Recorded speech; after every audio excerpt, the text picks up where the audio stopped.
This poem is called About My Dad. I'd like to tell you about my dad, for perhaps it's because I'm growing old. There's a voice inside me that keeps saying, it's time his story should be told. Born in Solihull, West Midlands, although hearing him you would never know. For Walthamstow, in the East End of London, soon became his foster home. From a family of 6 children, and all the struggles that portrays, suffice to say his childhood was not one of plenty in those days. At the age of 20, he was married, when his boyhood sweetheart became his wife. Some many years later, their marriage ended, but my mother remained the love of his life. He served his time in World War II, in Italy and the Africa campaign.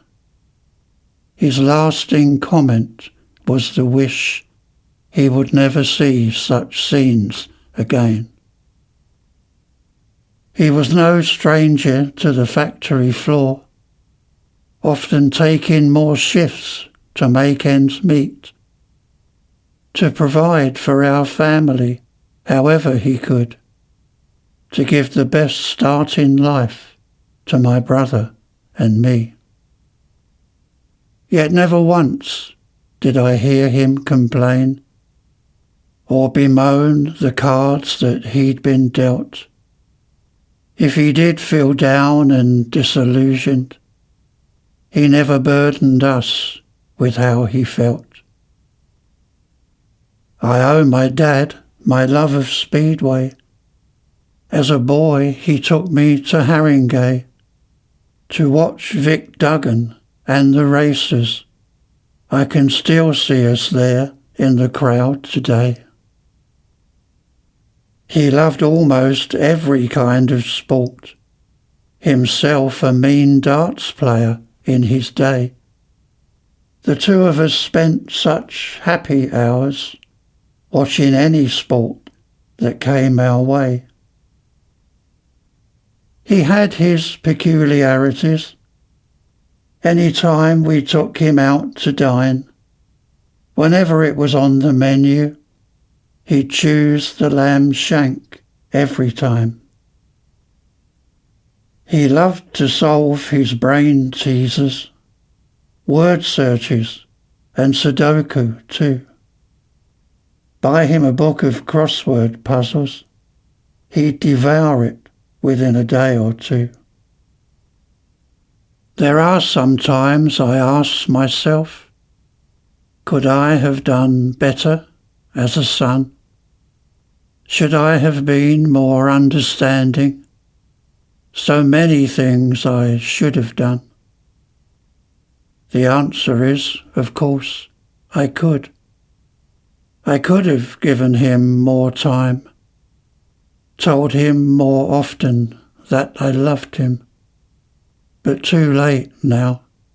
The fault is mine. In his later years, great-grandchildren were his pride and joy, his reason to live. He loved them all in equal measure. There was no more love that he could give. He so enjoyed our family get-togethers, all the generations gathered round, the joking and the conversation, the strength in numbers, safe and sound. Of course, you're bound to say I'm biased, as any loving son is prone. But he surely was, without a doubt, the most generous man I have ever known. He was never rich in life, far from it. if you count richness in the things we own. But anything he had was yours. He put others' needs way before his own. I'm so lucky for his fine example. I've tried to live my life like him.